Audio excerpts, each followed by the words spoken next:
malinawan sa mga isyu tungkol sa iyong mga karapatan. Narito na ang legal na usapan na nagbibigay linaw sa mga legal na katanungan mula sa karapatang pantao, batas trapiko, kontrata, ari-arian hanggang sa mga usaping pamilya at iba pa. Kasama ang Integrated Bar of the Philippines Batangas Chapter. Pag-uusapan natin yan sa paraang simple, malinaw at madaling maintindihan. Legal na usapan. Kabrigada, 5 minuto makalipas ang alas 8 ng umaga at ang oras na yan mga kabrigada ay atid sa atin ang ating Drive Max Plus Herbal Capsule. Type ko yan. Oy, kagabi malakas ang ulan. Ngayon nag-post yung ating page kagabi ng malakas na ulan na may kulog at kidlat. Aba, ang comment naman ay natatawa naman ako sa comment ninyo. Oo, lumakas laang po yung ulan. May nangalabit na daw sa kanila kagabi. Grabe naman. Ay, ganun? Pero sa ganyan po mga kabrigada, dapat handa. Lalong-lalo na yung ating mga misis at mga mister. Handa po sa ganyan. Kasi kung minsan na nga lamang baga kumalabit, tapos tatanggi ka pa, abay pangit naman yata, di ba? Kaya dapat lagi po mga kabrigada nakapag-Drive Max Plus Herbal Capsule, mga kabrigada, para laging handa. Type ko yan. Nasa gayon yung energy nyo, yung stamina nyo mga kabrigada ay nananatili. Yan. Nagkakaroon pa rin kayo mga kabrigada ng oras. Hindi laang puro kayod na laang tayo sa trabaho. Dapat may time din para sa isa't isa. Tama! Drybox Plus Herbal Capsule mga kabrigada. Meron huyang ginseng, tongkat alat, ginkgo biloba na makatutulong po mga kabrigada para ma-boost ang iyong energy at ma-boost ang inyong stamina mga kabrigada. Siyempre, of course, available yan sa mga autorisadong butika at parmasya na matatagpuan sa inyong mga lugar. Huwag mahihiyang magtanong kung may Drive Max ba. O lalong-lalo na mga kabrigada sa Mercury Drug Store, sa South Star Drug, sa The Generics Pharmacy, Generica at sa Carl Andre Drug Store. Available din po yan mga kabrigada online sa pamamagitan po yan ng Shopee, Lazada at Brigada Shop. Type ko yan. Kabrigada, ngayong umaga mga kabrigada ng Sabado, makakasama natin mula ho sa Integrated Bar of the Philippines Batangas Chapter sina Attorney Richard Rosales at Attorney Alan Alda. Yan. Good morning po mga sir! Good morning po. Suki po ako dito. Good morning po, Brigada Ben. Ari yung mga abogado natin na pang-drive max ang tindig. Yan, diga? Para si pang-kay Attorney Ben dyan. Attorney Ben dyan. Good morning, Attorney Ben. Sige, ang pag-uusapan natin ngayong umaga mga kabrigada ay about sa right of way. Kadalasan mga sir, ito yung pinag-aawayan ng mga magkakapit-bahay. Yan. Pero simulan muna natin sa pinaka-simula. Ano po yan? Ano po ba ang ibig sabihin ng right of way? Ito pong karapatan sa daan. Well, bago po natin simulan, gusto ko po ulitin po yung sinasabi po ni Attorney Ben dyan lagi pag kami nandito. Ang ating po pinag-uusapan dito ay theories po sa batas. May mga pagkakataon po mahalin tulad po sa mga insidente sa tunay na buhay ay hindi po ito kayo. Opo. Fiction po yan. Okay. Yan. Anyway po, pupunta po tayo sa konsepto ng easement of right of way. Pagpapaumanhin nyo po, marami pong terminolohiya dito na hirap tagalogin o gawin sa Pilipino. So, Taglish po tayo. Ang easement of right of way po ay ito po yung legal na pagpayag ng isang lupa ng isang tao ay makadaan sa lupang iyon dahil wala siyang ibang madaanan or access papunta po sa isang public road. Ganun lang po yung kasimple. Yan. Okay. So, kailan po ba masasabi na ang isang lupa ay nangangailangan ng right of way? Kapag ang lupa po ay walang sapat na daan palabas patungo sa pampublikong kalsada, tapos titignan po natin ang batas, no? May mga requisitos po na hiningi ang batas para po mapagbigyan ng right of way. Opo. So, pampublikong kalsada, paano po kung halimbawa, attorney, private yung lupa, pero wala pong daanan papunta doon sa kanyang property? Kung private, kung ang hinihingi pong daan ay patungo po sa private na daan, ay hindi po sinasaklaw po yun ng compulsory na right of way. Oh, okay. Ang kailangan po, yung isang lupa ay wala pong access o daan papunta po sa isang public road. Mhm. Pag wala po, doon po nagkakaroon ng karapatan na makahingi po ng right of way. Mhm. Pero kung ang sinasabi natin ay papunta po, magka-access pa sa ibang private na daan, ay hindi po siya sakop po ng batas po sa right of way natin. Okay. So sa Civil Code of the Philippines po natin, ano po itong legal easement of right of way? Yun nga po, sabi ko kanina, ito po ay isang karapatan na binibigay ng isang lupa o property owner o sa kanyang property para madaanan po siya ng isang tao o grupo ng mga tao para magkaroon sila ng access sa isang public road. Yun po ang konsepto ng easement of right of way. Ito po ay maraming requisite. May ilan pong mga requisites para magkaroon tayo ng right of way. At maya-maya po ay maliliwanagan kayo kung ano yung mga requirements para po tayo ay magkaroon ng right of way. Oo. May dagdag ko lang po, doon sa sige po, civil code attorney. po natin, merong isang buong section para sa easement of right of way. So sinasabi doon kung kailan compulsory at hindi compulsory ang right of way, magkano ang indemnity na babayaran, saan dapat ilagay ang daanan, gaano kalapad, saka kailan nawawala o natatapos ang right of way. So ibig sabihin ito lang, attorney, ha, kasi habang nagpapaliwanag kayo kanina, may na-imagine ako. So kanina yung tanong ko ay paano kung papunta sa private property? Pero kung yung private property naman na iyon, attorney, ay kumbaga nahingi siya ng daanan papunta, halimbawa, galing sa public road papunta sa property niya, pwede 'yon. Opo. Pwede 'yon. Opo. Pasok 'yon. Mhm. Pero kung dahil lang sa private property, hindi naman pwede 'yon. Oo. Mhm. 'Yon. Hindi po siya obligado. Oo. Hindi po siya, yung pong hihingan niya ng right of way ay hindi obligado legal. magbigay Oo. kasi hindi po siya access papunta po sa public na daan. Okay. Malinaw. Medyo nagulo na ako dun kanina. Hindi na ko lang. So, pagdating po sa mga requirements, ano po yung mga requirements bago maaprubahan yung right of way? Meron pong 4 na requirements po. Number 1 po, walang sapat na access o outlet sa pampublikong kalsada. Pangalawa, hindi kasalanan nung may-ari na humihingi ng daan kung bakit naging landlocked ang lupa. Pangatlo po ay ang pagbabayad ng indemnity at pang-apat, yung rutang hinihingi ay ang tinatawag natin ay least prejudicial o pinakamaliit ang magiging pinsala sa kapitbahay. Ano po yung tinatawag natin at attorney, kasi para sa kaalaman ng ating mga tagapakinig, yung tinatawag nating landlock. Opo. Ito po yung ibig sabihin, nasa interior yung lupa mo, hindi naka-frontage sa papunta sa sa public road. Okay. Kumbaga, may mga nauna sa iyong lupa doon sa harap, ikaw ay Yes. nasa likod. Tama po. Po. Okay. Mga interior na mga lupa po. Okay. So, kailangan po bang patunayan na wala talaga pong ibang madadaanan ang lupa?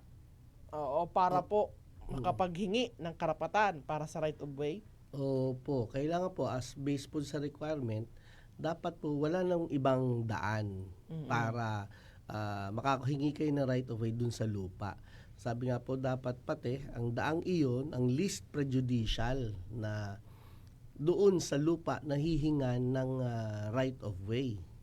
So halimbawa po, may iba namang daan kahit malayo, kung yun po ay daan na pwedeng daanan noong pong lupa na nasa loob, di po siya makakahingi basta-basta ng right of way. At wala pong obligasyon yung kanyang karatig na magbigay ng right of way. Okay. Dapat no other choice talaga, kundi doon lang. At wala na pong ibang daan. Pero ito po, paano po pinipili kung saan dapat dumaan ang right of way? Nandun na rin po sa term na ginamit natin kanina, yung least prejudicial. So, ibig sabihin, hindi naman po ito yung pinakamaikling ruta papunta dun sa public road. Kung ano po ang ruta na hindi masyado makakasagabal dun sa hihingan mo. Yun po. At Okay. may dagdag ko, Brigada Mel, hindi ibig sabihin kung gusto mo ganito kalapad, yun na. Oo. Oo. Ang importante dyan, mabigyan ka lang ng right of way ng lupa na nakakaharang sa'yo. Oo. Pero meron po ba sa batas na nagsasabi kung ilan po ba talaga yung sukat na dapat na ibibigay na right of way? Sa ano po, depende po. Dun sa mga animal path po, mayroon pong pinoprovide dun ang civil code. Pero yung kadalasan pong right of way na nagiging dispute, kadalasan sa magkakapitbahay, wala pong sinasabi. Ang term lang po na ginagamit natin, based po sa pangangailangan nung humihingi ng daan. Pero in kalimitan po, ang right of way na inibibigay, lalo't mga daan, mga 3 to 4 meters. Yan po. Pero pag halimbawa po sa gobyerno naman na nakuha ng right of way, kasi meron naman po din karapatan ng gobyerno kumuha ng right of way para sa kanilang mga projects. Ano po, ang standard po sa government ay 6 meters pataas. So, nag-iiba po siya. So mas mataas kapag sa gobyerno. Oo. Bakit po ganoon, sir? Kasi po may kung maalala, kung sa iba po mga titulo natin kung matatandaan nyo, halimbawa may mga patents, meron nga po diyang easement ng ilang meters na nakalagay. Nag-i-impose na po ang gobyerno mismo ng easement, kumbaga, na pwede na itong gamitin. Kasi nga po, kung tatatandaan nyo dati yung ating explanation po sa Regalian Doctrine, na ang lupa po dito sa Pilipinas, pag-aari po lahat yan ng gobyerno. At maaari silang maglagay ng kung anumang burden dyan sa lupang yan para sa paggamit ng public. Pagkakailanganin. Oy, malinaw. Oo, malinaw po 'yon. So, ibig sabihin, wala pong karapatan kahit privately owned yung lupa, basta ang gobyerno nagsabi, hindi ka pwedeng tumanggi. Diyan po pumapasok, Brigada Mel, yung pong power natin to expropriate. Tandaan nyo sa expropriation. Yung pagkuha, sa pilitang pagkuha ng gobyerno ng private property, pero may kapalit na just compensation. Okay. Kapag ito ay gagamitin for public use. Hindi yun libre. Hindi po. May kapalit naman pong May bayad just naman. compensation. Maliban na lang po doon sa mga lupa na binigay ng gobyerno through a patent. Ayan. Mismo pong doon sa batas sa patent, naglalagay na po mismo agad doon ng laki ng lupa na pwedeng kunin ng gobyerno. Kasi nga po, bigay siya ng government. So, yun yung pwedeng hindi na hinga ng compensation ng gobyerno? Opo. Yun, malinaw. Yun po mga kabrigada. Easement of right of way. Marami na agad attorney na nagtatanong din eh. Sabi ko na, ito ang karaniwang problema ng mga magkakapit bahay. Ito na agad, may problema na. Dalawa na agad na problema ang nakarating sa atin ngayong umaga. Sige lang, sa mga kabrigada nating nakikinig, ipadala nyo lang po yung inyong mga katanungan. Related man o hindi sa ating pinag-uusapan, pero mas maganda kung related. Kung hindi, okay lang naman. Oo, hanggat kaya pong sagutin ng ating mga kasamahang abogado mula po sa IBP Batangas Chapter, abay sasagutin natin iyan. Okay? Pero sa ngayon muna mga kabrigada, magbe-break muna kami. Paalala lang po natin sa ating mga lolo't lola, always magpapabayaan ang inyong kalusugan. Always po mga kabrigadang palakasin ang inyong resistensya mga kabrigada. Katuwang ang ating Power Cells Herbal Capsule, nagmamalasakit dahil ikaw ang sandigan. Kabrigada, nagbabalik tayo sa ating programa alas 8:23 ng umaga at ang oras na yan mga kabrigada yatid sa atin naman ang ating Yummy Vit. Yan, ang ating Yummy Vit Syrup. Type ko yan. Para po sa mga chikiting na may edad 3 taong gulang hanggang 15 years old mga kabrigada. Ang ating Yummy Vit Syrup po mga kabrigada ay mayaman po yan sa mga bitamina, mineral mga kabrigada na kailangan po ng inyong anak para sa kanyang overall development. Pati na din po protection mga kabrigada. Laban po yan sa pabago-bagong panahon, lalong-lalo na ngayon na mainit ang panahon. Tas ngayon naman po, di ba, dahil may sama ng panahon, medyo may lumalamig ng kaunti. So, kapag ganyan po mga kabrigada na nagiging abrupt yung changes ng weather po natin mga kabrigada. Kadalasan sa mga bata na mahihina pa po mga kabrigada ang kanilang immune system, kadalasan po inuubos, sinisipon. Oo, ang mga chikiting natin. So makakatulong po mga kabrigada sa inyo, sa inyong mga anak, ang ating Yummy Vit Syrup. Yan po mga kabrigada ay may zinc na makatutulong po para sa depensa ng kanilang immune system. Vitamin C pang palakas naman po ng kanilang immune system. Okay? Aha. Siyempre, available po yan sa mga otorisadong butika at parmasya na matatagpuan sa inyong mga lugar. Meron ho yan sa Carl Andre Drugstore, sa The Generics Pharmacy, sa Generica, sa Southstar Drug at sa Mercury Drugstores nationwide. Type ko Pati din yan. po online sa pamamagitan po yan ng Shopee, Lazada, TikTok Shop. Meron din po yan mga kabrigada sa Brigada Shop na matatagpuan sa ating Brigada app. Tama! Kabrigada, dire-diretso na tayo sa ating pinag-uusapan. Again, ang ating topic ngayong umaga ay right of way. Yan. Kung kayo ay may mga katanungan, text line number natin 0945-287-6650 at ang comment section ng ating nangyayaring Facebook Live. Ngayong umaga po mga kabrigada ng Sabado, hanapin nyo lamang ang ating Facebook official page na Brigada Batangas. Sige, ang ating katanungan na susunod kasi kanina sinabi ni Attorney Rosales na meron na indemnity. So, ibig sabihin may bayad. Pero kung may bayad po, magkano po kaya ang nagiging bayaran yon? Halimbawa, sabihin na natin na ako humingi ng right of way doon sa aking kapitbahay para yung magkaroon ako ng access, sabihin na natin sa barangay road o kaya po sa municipal road, sakop. Oo. Magkano po kaya ang ibabayad ko doon po sa aking kapitbahay? Ganito po, sa civil code po natin, merong dalawang senaryo na binigay. Yung unang senaryo, yung permanente yung daanan na halos araw-araw ginagamit. For example, ito yung dinadaanan papunta at pauwi ng trabaho. At meron din naman yung hindi kadalasang ginagamit, panaka-naka lang, gaya ng gagamitin lang kapag mag-aani ng pananim. Ngayon, dun sa unang senaryo, pag permanente, ang sinasabi ng civil code, kailangan bayaran yung halaga ng lupa plus yung danyos o yung damages na may dudulot. Ano ba yung possible na damages? Halimbawa, may nakatayo ng bakod doon at doon dadaan yung right of way. So, ang babayaran mo doon, hindi lang yung halaga ng lupa na sasakupin yung right of way, kundi yung danyo sa pagpapasira nung nung bakod. Doon naman sa pangalawang senaryo na hindi naman kadalasang gagamitin yung right of way, panaka-naka lang, ang babayaran lang po ay yung danyos. Okay. O actual na pinsalang dulot. Oh, may tatanong lang po ako for clarification. Ito po pong right of way, ang sinasabi lang natin ay yung daanan ng tao. Pwede bang halimbawa pagdaan ng sasakyan, pwede ba 'yun? Cover ba 'yun ito, attorney? Depende po sa pangangailangan ng ng dominant estate.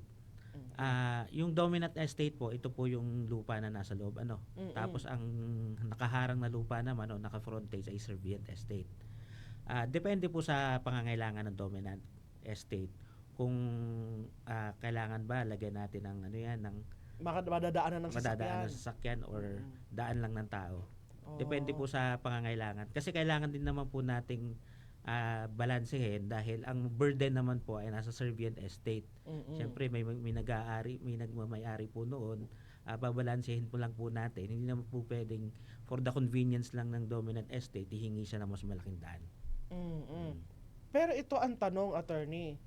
Paano kung ayaw pumayag nung kapitbahay na magbigay ng daanan?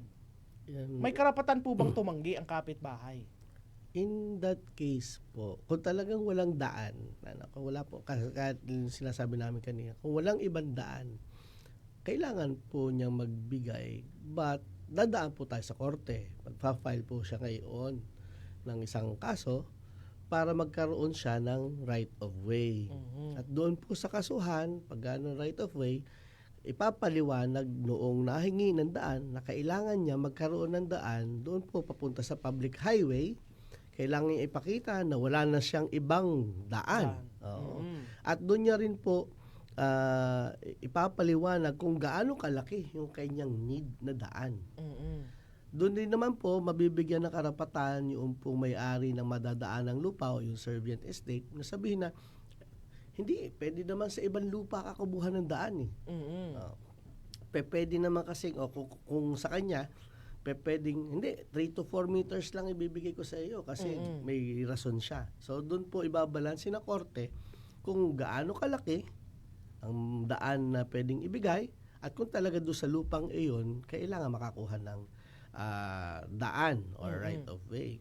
Ganun din po, doon din po malalaman kung magkano yung magiging value ng babayaran doon po sa lupa makukuha as right of way. Kapag dinala na po sa korte yung katulad po niya na isang sitwasyon, halimbawa nagbigay yung korte ng amount, ito babayaran mo. Pwede bang tumawad? Attorney? Mukhang hindi, mag-a-appeal pa kayo. Pero kung tutusin po, syempre, ipapaliwanag din nyo naman doon kung bakit gantong amount ang ibibigay. Kasi nga po sabi kanina Atty. Chad Rosales, depende po kung anong klaseng daan yung hinihingi nyo. Ito ba'y permanent o hindi? Kasi kung permanent nga po, bukod po sa value mismo ng daan. So ano po yung mga factors na kino-consider sa value ng daan? Ito ba yung fair market value? Ito ba yung zonal value? Ito ba yung market yung assessed value? Depende po kung ano pong pagiging basis sa pagkuha nyo ng lupa. And then yung consequential damages na kasama sa pagkuha. May sisirain ba dyan? Siyempre yung value nun kailangan bayaran. May mga pananim ba? O crops or trees na tatanggalin sa paglalagay ng daang yan. Babayaran din po yun. Sa ganito po, attorney, base po sa inyong experience, sa inyong karanasan, ano po ba yung mas sa tingin nyo mas nararapat? Yung kailangan pa po bang dalhin sa korte o dapat na silang dalawa ng magkapit-bahay ang magkasundo? Mas maganda po pag-usapan po muna, no? Oo. Una po sigurong gagawin ng humihingi ng daan, kumonsulta muna sa abogado. Kasi baka naman mamaya nasa isip niya may karapatan siyang kumuha. Wala naman pala kasi for example, may access naman talaga siya, nahihirapan lang siya kasi malayo kaya humihingi siya ng mas malapit na access. So mag-consult muna sa abogado. Kami po sa IBP, every Friday meron po kaming legal aid. Pwede po kayong lumapit doon. At dagdag na rin po, siguro magpa-survey po kayo. Para mapakita nyo po doon sa survey planning, gagawa po kayo ng survey plan. Para mapakita nyo po doon sa hiningan yan ng daan na wala talaga sa daan. Kumbaga yung ipepresenta mo sa korte, pakita mo muna doon sa kausap mo, sa kapitbahay mo. Baka naman maliwanagan, baka magkaintindihan kayo doon. Okay. Oo. Ito po, yung senaryo ko saan pwede po bang ipasara ang matagal nang ginagamit na daan? Kumbaga nandoon na ilang taon na dinadaanan na ng tao. Pero dahil may nakabili ng lupa, isasara ko na ito. Parte ito ng lupa ako Pwede po ba yung gano'n, attorney? Ang right of way po kasi sa mga easements, marami po kasing klaseng easement na tinatawag. Easement ka. Ito po ay isa sa mga easement na hindi mako-constitute through prescription o sa tagal ng panahon. Hindi po siya pwedeng ma-acquire through prescription. So kahit gaano po katagal na yung daan, kung wala pong naging kasulatan o agreement in writing nga na magko-constitute dyan bilang isang easement of right of way, pagdating ng time, pwede po siyang ipasara. Bukod po doon, sabi nga nito ni Chad kanina, pag ito ay hindi na ginagamit bilang isang right of way, pwede na po itong ipasara. At kung halimbawa po, ang may-ari noong dominant estate ay siya na rin may-ari ng servant estate or vice versa, nawawala na rin po yung easement of right of way kasi wala na pong gagamit noong daan. Okay. So not necessarily po mga kabrigada. Kasi minsan itong nagiging problema sa mga kakapit-bahay Noong wala pang nagmamay-ari ng lupang yan, nakakadaan kami diyan. Pero nung may bumili na, sinaraduhan yung daan. Ayun, nagkagulo sila. Oo. So, marami pong ganyang pangyayari. Kaya po, ang aming inaano po sa mga nakikinig, kapag kayo po ay may right of way, ayusin nyo na po yung documentation para ito ay malaman ng lahat na ito ay isang right of way at magkaroon po ng kaukulang pagre-record nito na ito po ay right of way para po pagdating ng time hanggang kailanganin na ito ay siya right of way pa rin po siya. Oo. So, ibig sabihin, attorney, dilinawin ko lang yung sinabi mo. So, ibig sabihin, kung yung matagal na ginagamit ng daan, para maging legal siya, kailangan na, yun nga, sabi mo, na magkaroon ng kasulatan. Opo. Magkaroon ng papel. Opo. Oo, na ito talaga ay right of way. Nang Kasi- sa gayon, magkaroon man ng may-ari yung susunod na lupa, at least, all clear na. Opo. Kung inyong sa practical scenario po pagka ibibili ng isang lupa na nakasarado, di po ba, kung halimbawa po yung titulo, minsan, ang ginagawa po minsan para magka-right of way, nilalagay po sa title na meron pong daan. In that case po, dahil constituted na po yung right of way over the property at naka-inscribe na po siya doon sa title, hanggang kailanganin po siya po yung right of way. Subalit, nagkakaproblema po tayo kahit yung mga bilihan. Sige, bili mo ito. Wala akong daan. Sige, bibigyan ko kayo ng daan. May daan. Gagamit ka naman tagal. Yung kausap nyo po yung namatay.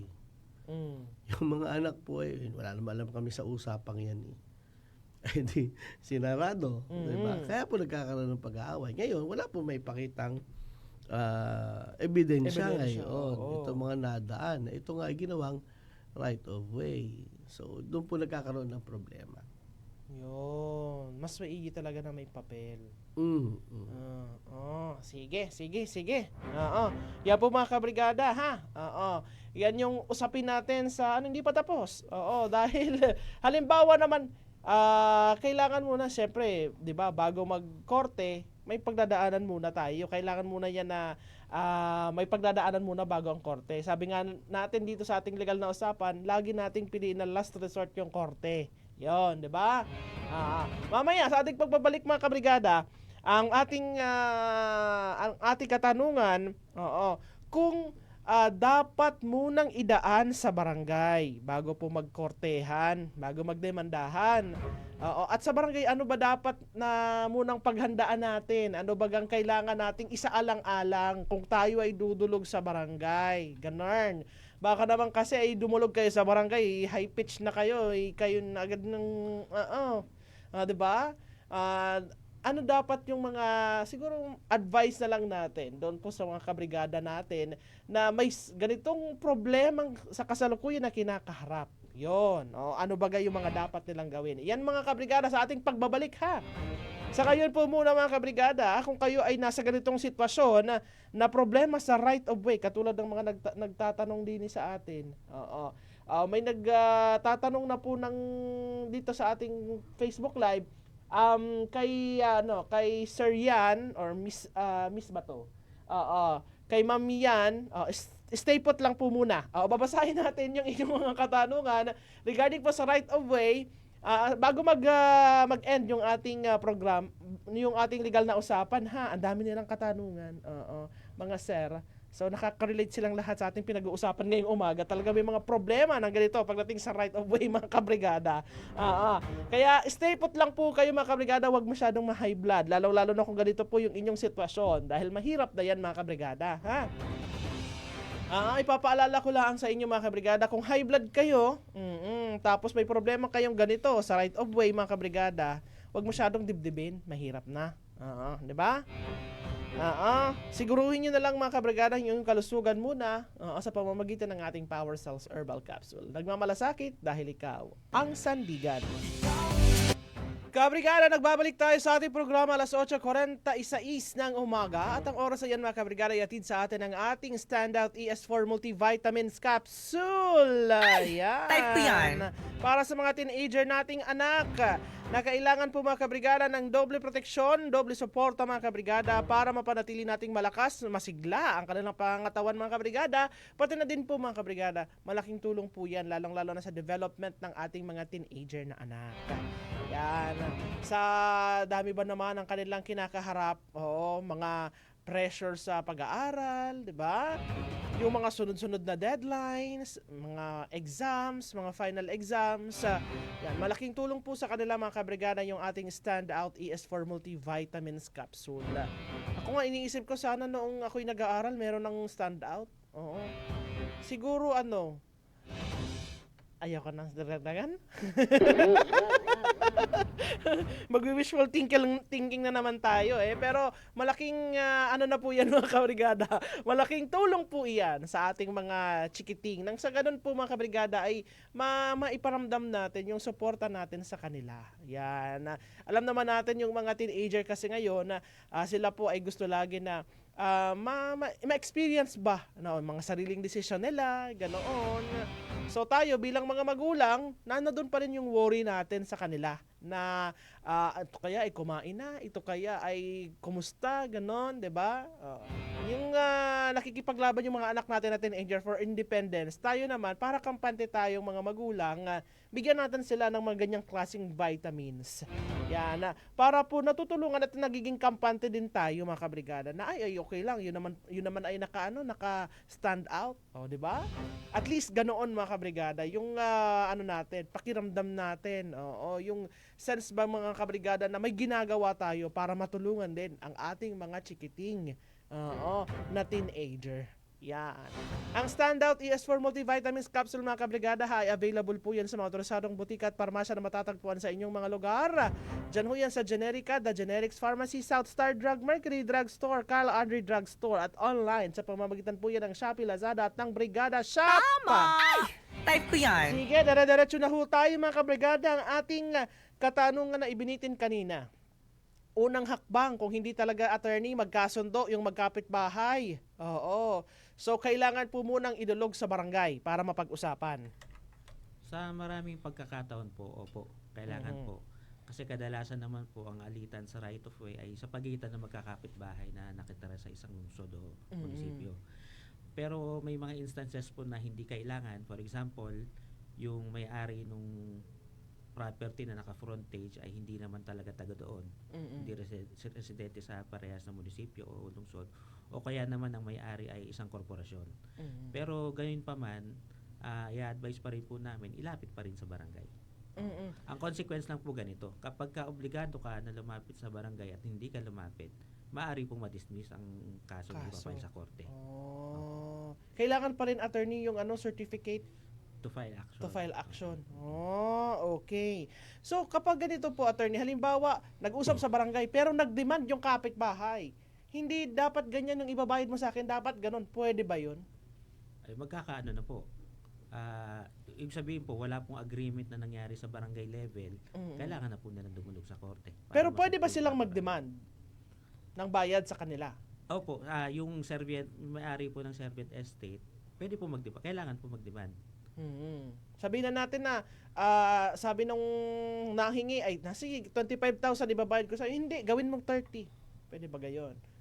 Okay tayo. Oo. Tapos may po ba, may bearing po ba attorney yung pagkakaroon po talaga ng kasi minsan kasi 'di ba yung mga lupa ngayon tumira, baga naglagay lang sila ng bahay pero wala naman minsan talagang mga papel. So may bearing po ba yung pagkakaroon ng papel doon sa certain lupa? Halimbawa, ako po yung nasa landlocked area. Oo. Pero nandoon ako, wala naman akong papel doon sa lupa. Wala akong titulo, pero humingi ako ng right of way para doon. May magkakaroon kaya yun ng bearing attorney? Yung kawalan ko ng sapat na titulo doon sa lupang yun. Ang unang tanong po ay ano po ang karapatan niyo para magtayo doon sa lupa in the first place? Kasi kung kayo po ay i-consider illegal settler, wala po rin kayong karapatan humingi na right of way. Opo. Malinaw po yun. Pero kung kayo po ay may karapatan doon sa lupa na napapaloob doon sa ilang pang mga lupa, kayo yung landlocked area, ito yung nabili nyo. Halimbawa, ito yung nabili nyo, namanan nyo, o kung ano man, basta legal po na nasa inyong pag-aari. Okay. Kayo po ay may karapatang humingi ng right of way kung papasok nga po kayo sa mga requirements na nakasaad sa batas. Kasi baka ang lakas ng loob nilang humingi ng right of way. Wala naman pala silang titulo doon sa lupa, attorney. Opo. Oo. Hindi lang naman po yun sa titulo. Kung kasi wala kayong titulo, pero meron kayong pruweba na kayo ay may-ari noong lupang napapalooban, edi maaari po kayo humingi ng right of way. Halimbawa, attorney, kung vice versa. Sabihin na natin na meron kang dokumento doon sa lupa mo. Tapos yung kapitbahay mo, nalaman mong wala. Paano yun, attorney? Kanino po kayo hingi ng right of way?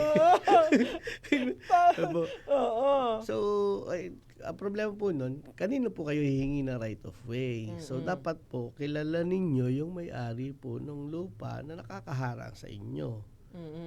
Kung sino pong legal na may-ari. Kasi siya lang po maaaring magbigay ng right of way sa inyo.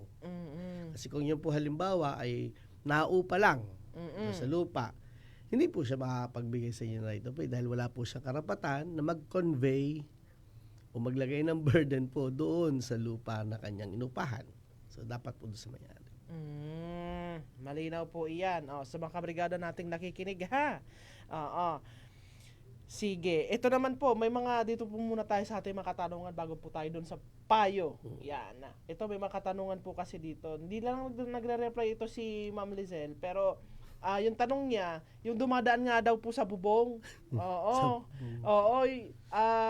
Kung sa ibabaw po ba ng aming bubong dumadaan, right of way po ba na matatawag yun? Nadaan daw yun dahil meron naman daw po silang pwedeng daanan, pero gusto lang na mapabilis na paglabas papunta sa highway.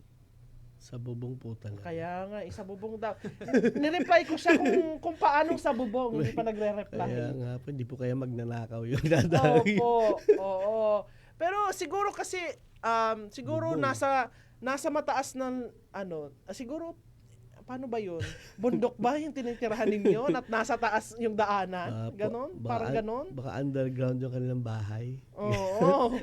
Medyo malabo po yung kanya. Oo, yung bubong. Pero Yung doon spots pa lang, niya. attorney, sa statement niya na para mapabilis yung paglabas sa papunta ng highway, may iba pang daanan, pero doon lang dumadaan para mapabilis sa pagpunta ng highway, yun na yun. Hindi po kasi issue yung mabilis na daan eh. Ang issue po kasi sa right of way, wala silang ibang daan. Okay. Kasi nga po, pag merong ibang daan, kahit po yan ay 1 kilometro, hindi na po nagkakaroon ng obligasyon yung servient estate na magbigay ng right of way. Kasi may daan po. Ang ano po binibigay ng batas ay doon po sa mga walang daan na mabigyan sila ng karapatan na magkaroon ng daan papunta sa isang public highway. Opo. Ito naman po, sunod na katanungan. Medyo nahirapan ako dito ng very light. Paano po sa right of way ng subdivision? Nasa likod pa ng isang subdivision. Subdivision to subdivision. Richard. Ano po to? May problema ho siguro ang developer dito po, Kasi hindi naman dapat ang developer ma-ensure na may access yung subdivision sa public highway. So sa pagkakataon po na to, may problema po. Baka po ang issue ay sakop ng DSUD. Para ma-compel yung developer na magbigay ng daan. Kasi kung between subdivisions lang po, yung magkapit bahay na magkaibang subdivision, I don't think na magkakaroon ng ng karapatan yung humihingi ng daan. Ang kailangan po natin tignan dito kung meron bang pananagutan o lapses yung developer. Kasi dapat po ay hindi po na-implement yung ganyang project kung walang sufficient na daan papunta sa public highway. Totoo yan. Kasi sa sa paggawa pa lang ng subdivision, may plano na agad yan, di ba, attorney? Opo. Oo, makita naman natin, lalong-lalo na pagbibili po tayo ng lupa sa mga subdivision, di ba? May pagpipilian ka na nung doon. So kung doon pa lang sa plano ay may problema na, dapat hindi po na-aprobahan yung ganoon. Kasi nga po, obligasyon po ng isang developer na masiguro na binebenta nilang mga lupa ay may madadaanan ang mga bibili sa kanila. Kasi wala po daan dyan, sigurado po walang bibili. Oo. Totoo yan. So baka po nakikita ko scenario is baka mamaya yung subdivision po ay baka iisang developer. Mm-mm. Baka po, yun na aking nakikita. Baka iisang developer na yung nasa paloob na subdivision, base sa plano, original, yun yung makakadaan dun sa subdivision sa harap. Mm-mm. Ngayon, kung paano, bakit pinagbawalan dumaan ngayon, baka yun po ang isang issue. It's maybe because the homeowners nagbigay ng resolution kung ano man. Pero in that case, dapat po titignan po natin yung siguro yung nasa original plan no sa mga subdivision. Subdivision. Yun, opo. Opo. So, ano po kaya pwede natin siguro pumunta na lang po sa homeowners nila? Oo, pwede po bang ganun, attorney? Idulog muna sa kanilang homeowners nang sa ganun ay mabigyan ng kaukulang action baka sakali? Opo, para malinawan po kung ano ba talaga yung issue.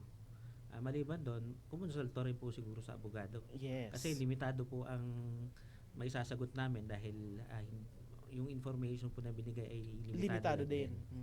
Opo. So, doon po sa nagtatanong natin sa ating Facebook Live, mas maigi po siguro na na pumunta po kayo.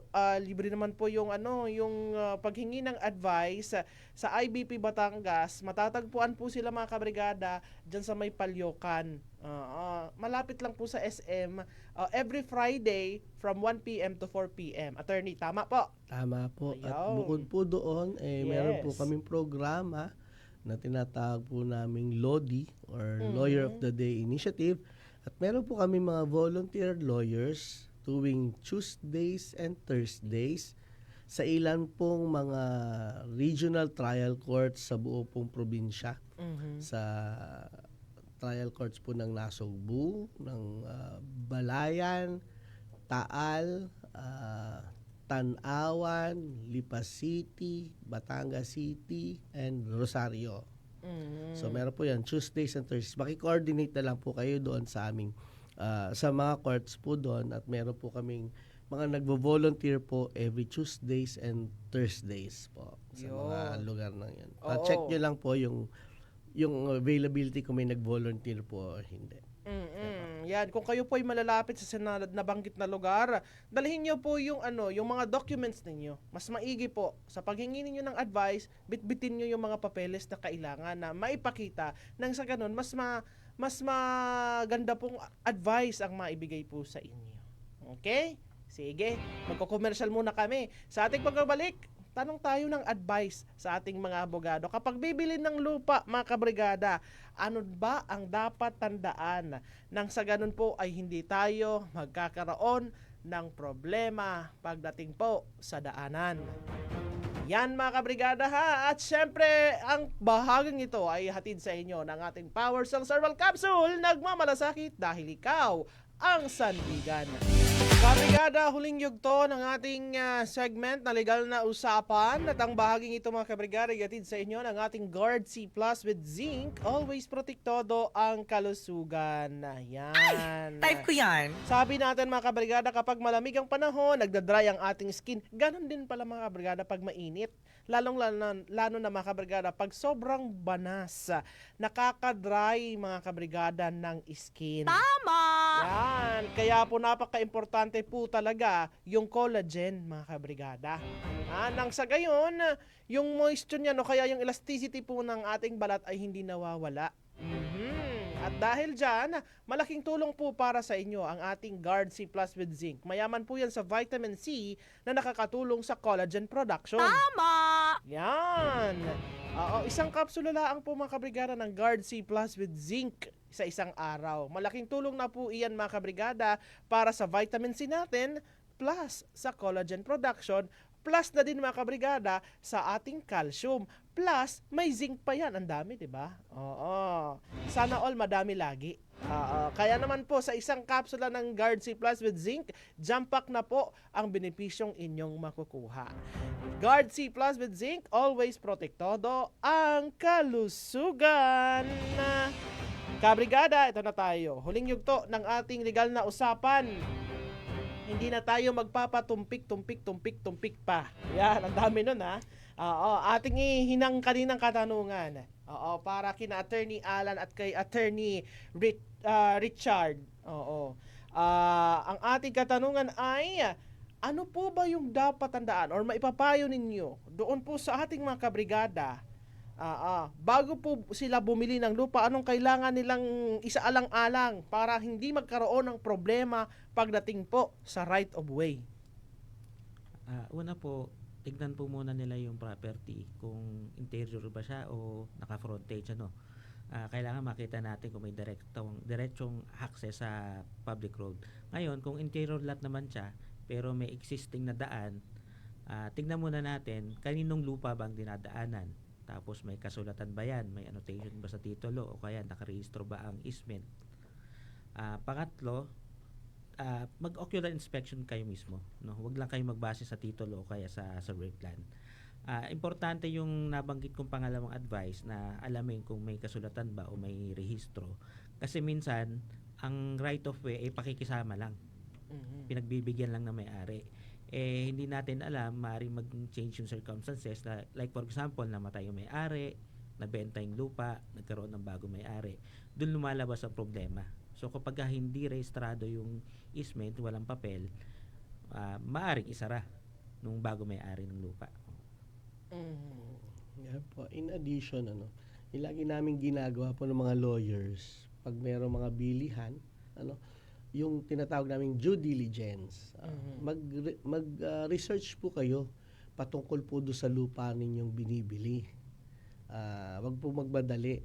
Sayang po kasi yung inyong pera pag mamaya may problema pala. So, check nyo po yung tax declaration, bayad po ba mga milyar niyan, okay? Tingnan nyo po ang title, malinis po ba ang titulo, yung po bang mga nakapangalan doon ay buhay pa o patay na. Yun nga po, titingnan niyo, mag-ocular po kayo, subukan niyo mag-ocular para makita niyo may daan ba siya or hindi, at kung ito may right of way, ito bang right of way nito ay constituted at registered, para po pagdating ng time, wala po kayo magiging sakit ng ulo at yung value po ng inyong binayaran ay inyo naman pong matatamasa, kumbaga. Opo. Itatanong ko lang na habol na tanong, attorney. Kapag tumingin sa titulo, saan po ba nakikita yan? Oo, na may nakalagay na right of way sa titulo? Minsan po sa annotation, nakalagay po yon kung bibilihin yung lupa ay may right of way na. Minsan naman po, may sarili pong titulo ang mga daan. Right of way. Minsan naman po yung ganon. So, siguro sa pagre-research nyo po, pag-due diligence, makikita nyo po yan. Okay. At ano naman po yung mga payo ninyo dito, ito, sa magkakapit bahay para po maiwasan ang away pagdating sa right of way? Well, kaya po naman po yung magkakapit bahay. Lagi po natin tatandaan yung pagbibigayan.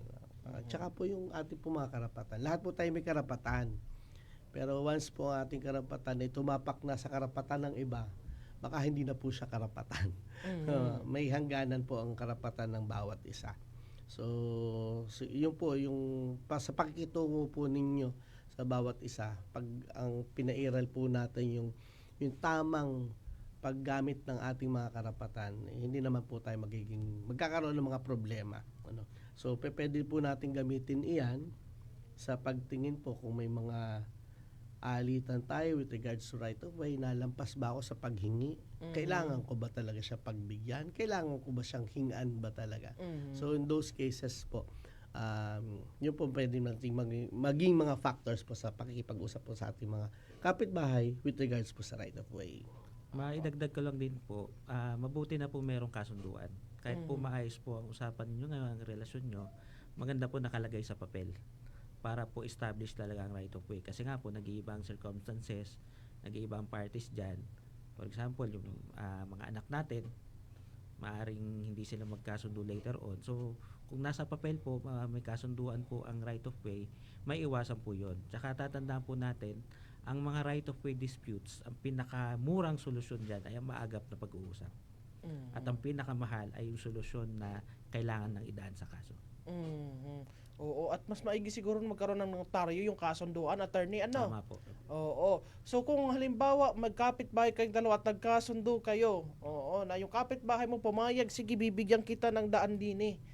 Dalhin nyo na. Sa harap ng abogado. O nang sa ganon magkaroon po kayo ng kasulatan at notaryado po iyon nang sa gayon talagang secured na din. Oo. Yung ganun pong klase ng pag-uusap ninyong dalawa. Yan, 'di ba? Oo. Pero sa ganito kasi ng pagkakataon, talagang hindi natin maiiwasan, 'di ba? Siguro para sa akin naman, ano na lang, bilang isang kasi kapag lalong na ikaw yung humihingi ng right of way, wag naman siguro tayong magasadong agresibo sa pag-approach, 'di ba? Kasi ikaw naman ang may kailangan. Ganoon. Tandaan po natin kasi bilang isang may lupa, syempre naman binili mo yan, pinaghirapan mo yan. Bakit naman ako basta-basta magbibigay ng ng lupa sa inyo para inyong daanan? Kasi pinaghirapan ko rin naman doon lupa. Yun yung point of view naman ng mga may-ari na hinihinga ng Totoo. ng right of way. So, atin pong balansehin. Oo, kasi kung ikaw naman yung nasa sitwasyon siguro ng nung hihingan mo ng daan, ganun din siguro ang mararamdaman mo, 'di ba? So, siguro sabi nga na attorney, wala pong mga problema na hindi nadadaan sa maayos na usapan. Okay? Sige, attorney, baka po kayo ay may gustong batiin. Bibigay ko na po sa inyo ang pagkakataon. Opo. Yan, sige. Magandang umaga po ulit sa lahat ng ating tagapakinig. Lagi po kayong tumutok tuwing Saturday simula 8 o'clock to 9:20 po para sa ating dito sa ating legal na usapan. At babatiin ko po syempre ang aking pong asawa si Ana at saka sa akin dalawang chikiting si Anton at si Allen. See you later. Love you. Tapos po sa aking pong kasama si Atty. Benjan. Nasaan ka man pare? Walk straight. Attorney Joel, miss ka na namin. Sa aming presidente, Attorney Dindo. Sa aming masipag na sekretarya, si Ma'am Tina. Sa aming pong mga kaibigan, kasamahan sa Batangas Masonic Lodge number 35 at sa Batangas City Eagles Club. Marami pong magandang umaga po sa inyo lahat. Po, Attorney Richard. Po, binabati po ang aking misis, si Jeline, tapos ang anak ko po, si Uno. Hi, Uno. Ang family ko sa Marikina, sa Cuenca at sa Ibaan. Magandang umaga po sa inyo. Ayan. Attorney Richard, nahawaan ka na ni Attorney Alan sa pagbabati. Mas nakangumaba-haba na. Kasi yung una dito ni Attorney Richard, napaka-iksi lang. Sabi ko, Attorney, may dadagdag ka pa po ba? Umababa ng bati ka ni Attorney Richard. Tuturuan po namin sa susunod. Yung iba nga attorney, nahihiya sila. Baka po may gusto kayong batiin. Nahihiya Sasabihin sila. po namin maglista na. Oo, minsan-minsan laang naman. Maraming salamat po mga sir sa inyong ibinahagi pong kaalaman sa ating mga tagapakinig ngayong umaga. At syempre naman mga kabrigada, again, paalala natin, kung gusto nyo pong mag-avail ng libreng advice mula po mga kabrigada sa Integrated Bar of the Philippines Batangas Chapter, every Friday po 1 p.m. to 4 p.m. Diyan po yan sa kanilang opisina sa Palyokan. Magdalhin nyo lamang po yung inyong mga papeles. Para po sa mga isasanggunin ninyo. Na kailangan nyo ng mga legal advice. Okay? At syempre mga kabrigada, hindi pa tapos ang ating programa, pero end na po nung ating legal na usapan. Sa ating pagbabalik mga kabrigada, mga pagbati nyo naman, mga reaksyon ninyo, naubusan din natin yung ating mga katanungan. Mamaya po yan mga kabrigada. Dito ho yan sa ating Tira Brigada. Mga kabrigada, paalala pa rin natin ang ating Power Cells Herbal Capsule. Naririyan lamang. Handa po mga kabrigadang umalalay sa inyo pagdating sa pagprotekta sa ating kalusugan. Power Cells Herbal Capsule, nagmamalasakit dahil ikaw ang sandigan.